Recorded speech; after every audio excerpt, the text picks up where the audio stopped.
I'm sitting here with Dr. Nicole Sheeran, Scientific Director and Program Officer with the Norlien Foundation. Welcome. Thank you.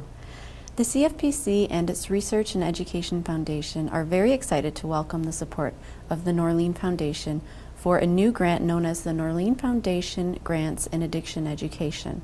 First of all, can you tell us more about the Norlien Foundation and why you chose to get involved with the college? Sure. Well, the Norlien Foundation is a proactive private foundation based in Alberta, and we work broadly across the areas of knowledge mobilization, professional development, education, evaluation, applied research, as well as networking within the communities of research, policy, and practice, in order to try and facilitate a better understanding of the link between early childhood experiences and their impact on addiction and mental health outcomes later in life. In 2007, we created what we call the Alberta Family Wellness Initiative, and it's really based around epigenetics, the behavioral and developmental neurosciences, and it's organized around three core scientific concepts. And the first is that early experiences are literally built into our brain and into our bodies, either for good or for ill. So early childhood adversities like abuse or neglect or growing up with a parent with an addiction or serious mental illness, it's what neuroscientists are now calling toxic stress. These experiences actually damage the architecture of the developing brain and make people vulnerable to addiction and mental health illnesses later in life. So the second core concept is really that addiction is more than drugs, alcohol, and gambling. It can happen to a number of our human pursuits that we do pursue in order to survive, that are important in our social context right now, such as food, sex, the internet, and work.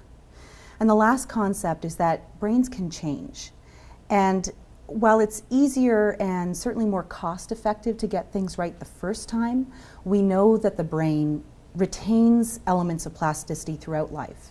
So if we can actually harness this plasticity by using evidence-based practices and long-term courses of treatment, we can actually help adults get into healthy recovery. And the nice part about that is once you improve the adult's recovery, you actually have an impact on the environments in which our children are growing up. Mm-hmm. And you can really have an impact on breaking that intergenerational cycle of addictive disease. So we really try and focus our efforts around creating opportunities for people within the research, policy, and practice arenas to better understand this knowledge, help align agendas so that we can create a cohort of people who become better decision makers, who can actually better create opportunities for the funding of evidence-based programs and services, the delivery of those services, so that we can have an impact at the population level across the country. So we partner with a number of organizations in order to achieve our goals. Provincially, we partner with the Government of Alberta and Alberta Health Services, and nationally, we partner with the Association of Faculties of Medicine, and most recently, the College of Family Physicians of Canada. And the nice part about that is that we are reaching healthcare professionals essentially where they're at, with the organizations that they're members of, with organizations that routinely provide education and training for their stakeholder group. And I look at our partnership with the college in kind of a mutually beneficial way.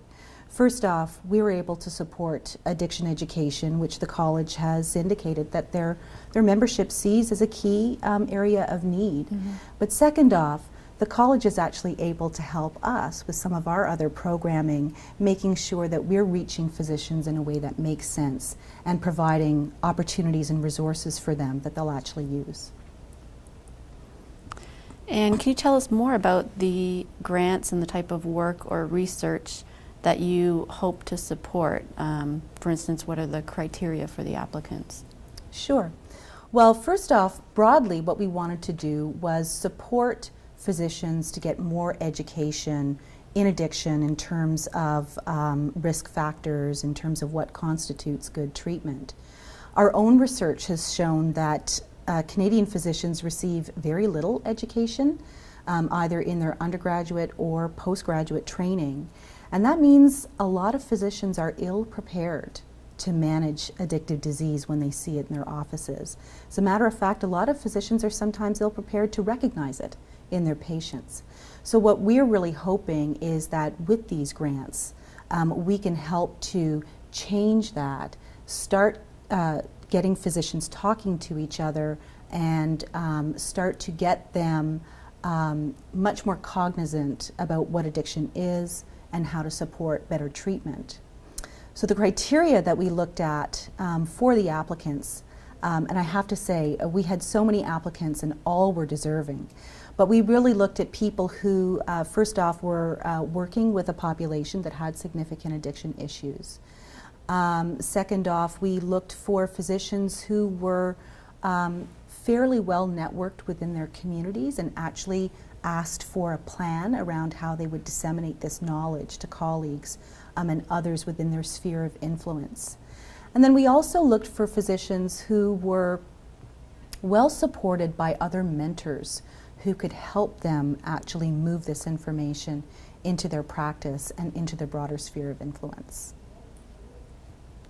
And how many of the grants are awarded each year? Well, our original partnership with the college had 5 grants. But given the vast amount of interest, since this is the first year of the awards, we were really pleased to be able to increase that amount to 10. Wow. And is there an overall vision for the Norlien Foundation's work in addiction education?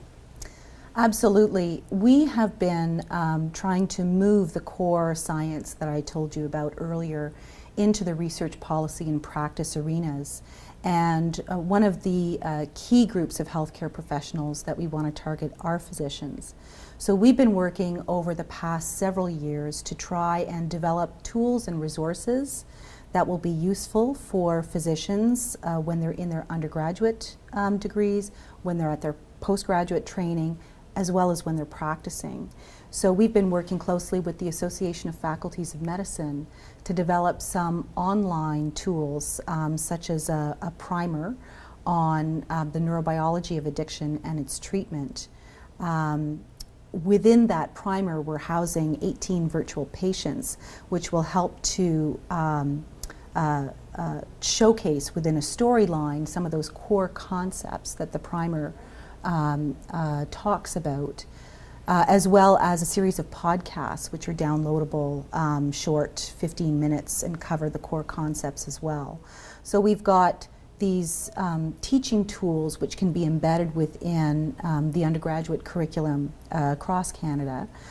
We also have these grants in addiction education which practicing physicians can then take and use, and we're hoping that with an integrated suite of tools we can really raise the bar in terms of what physicians know about addiction and their comfort level in treating it in their practices.